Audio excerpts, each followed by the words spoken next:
ನಾನು ಇನ್ನೊಂದು ಸ್ಟೋರಿ ನಿಮ್ಮ ಮುಂದೆ ಇಡ್ತಾ ಇದ್ದೀನಿ. ಇದನ್ನೆಲ್ಲ ಯಾವುದೇ ನಟರ ಅಭಿಮಾನಿಗಳು ಕೂಡ ನೋಡಬೇಕು, ರಾಜಕಾರಣಿಗಳ ಅಭಿಮಾನಿಗಳು ಕೂಡ ನೋಡಬೇಕು.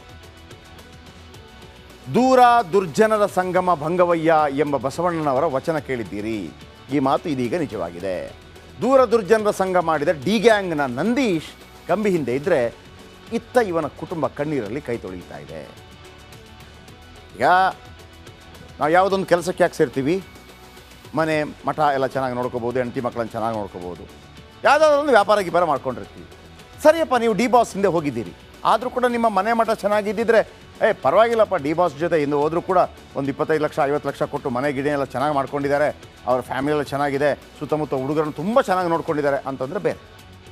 ಆದರೆ ಈ ನಂದೀಶ್ ಫ್ಯಾಮಿಲಿ ಹೇಗಿದೆ, ಅವರ ಪ್ರಾಬ್ಲಮ್ ಏನು?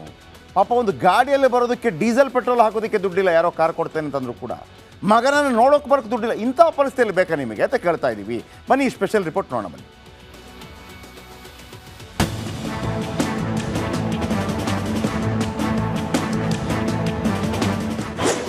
ಡಿ ಬಾಸ್ ನಂಬಿಕೆಟ್ಟ A5 ನಂದೀಶ್ ಮನೆಯಲ್ಲಿ ಬಡತನ ತಾಂಡವ.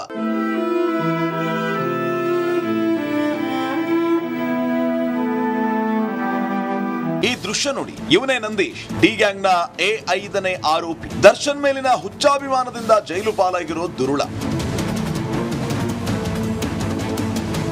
ಇವನೇನೋ ಜೈಲು ಸೇರಿದಾನೆ, ಆದ್ರೆ ನಂದೀಶ್ ತಾಯಿ ಅಕ್ಕ ಕಣ್ಣೀರಲ್ಲಿ ಕೈ ತೊಳೆಯುತ್ತಿದ್ದಾರೆ.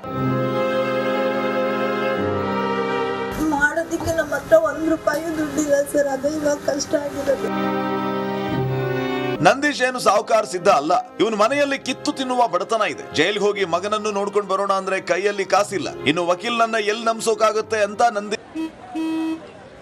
ನಡಿ ಈಗ ಶುರು ಮಾಡೋಣ.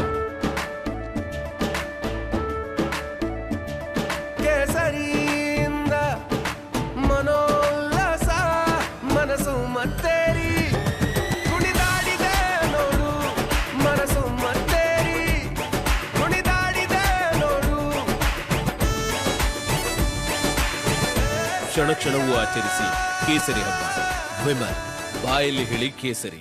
ಅಕ್ಕ ಕಣ್ಣೀರ್ ಹಾಕ್ತಿದ್ದಾರೆ. ಸರ್, ನಾವಿನ್ನ ಯಾರನ್ನೂ ವಕೀಲರನ್ನ ನೇಮಿಸಿಲ್ಲ.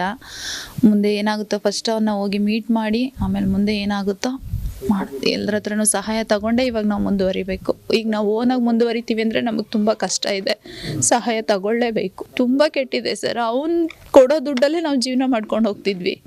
ಇವಾಗ ನಮಗೆ ಇನ್ನು ದುಡಿಯೋರು ಯಾರೂ ಇಲ್ಲ. ನಮ್ಮ ಅಪ್ಪನ ಕೈಯಲ್ಲೂ ಆಗಲ್ಲ, ನಮ್ಮ ಅಮ್ಮನೂ ಹುಷಾರಿಲ್ಲ. ಇವಾಗಂತೂ ಇದ್ದಿದ್ದು ಈ ಪ್ರಕರಣ ಆದಮೇಲೆ ಇದ್ದಿದ್ದು ಹಾಸಿಗೆ ಹಿಡಿದವರು ಅವರು. ನಂದೀಶ್ ಬಂಧನ ಸುದ್ದಿ ಕೇಳಿದ್ದಾಗಿನಿಂದ ತಾಯಿ ಹಾಸಿಗೆ ಹಿಡಿದಿದ್ದಾರೆ. ತಾಯಿ ಅಸ್ತಮಾದಿಂದ ಬಳಲುತ್ತಿದ್ದು ಮಗನ ನೋಡೋದಕ್ಕೆ ಹಳ್ಳಿ ಮುಖಂಡರೊಬ್ಬರು ಕಾರು ಕೊಟ್ಟರು. ಡೀಸೆಲ್ ಹಾಕ್ಸ್ಕೊಂಡು ಬೆಂಗಳೂರಿಗೆ ಹೋಗದೆ ಇರೋ ಪರಿಸ್ಥಿತಿ ಅವರ ಮನೆಯದ್ದು. ಯಾರೋ ವೆಹಿಕಲ್ ಕೊಡ್ತೀನಿ ಅಂತ ಹೇಳಿದಾರಂತೆ. ನಮ್ಮ ಮಾವ ಡೀಸೆಲ್ ಕೊಡ್ಸಿದ್ರೆ ಹೋಗ್ತೀವಿ ಸರ್. ಇಲ್ಲ ಸರ್, ನಮ್ಮ ಹತ್ರ ಇಲ್ಲ. ಇವಾಗ ಡೀಸೆಲ್ಗೂ ಸುಧಾ ಅಮೌಂಟ್ ಇಲ್ಲದೆ ಹೋಗಿರೋ ಪರಿಸ್ಥಿತಿಲಿ ಇದ್ದೀವಿ. ನಾವು ಅಮ್ಮನ ಆಸ್ಪತ್ರೆಗೆ ಕರ್ಕೊಂಡೋಗಿ ಅಡ್ಮಿಟ್ ಮಾಡೋಕ್ಕೂ ಆಗ್ತಿಲ್ಲ. ಅವರು ಆಸ್ಪತ್ರೆಗೂ ಬರ್ತಿಲ್ಲ, ಮನೇಲೂ ಇರ್ತಿಲ್ಲ. ಹಂಗಾಗಿದೆ ಅವ್ರ ಪರಿಸ್ಥಿತಿ. ಅವ್ರಿಗೆ ಅಸ್ತಮ ಇದೆ ಸರ್.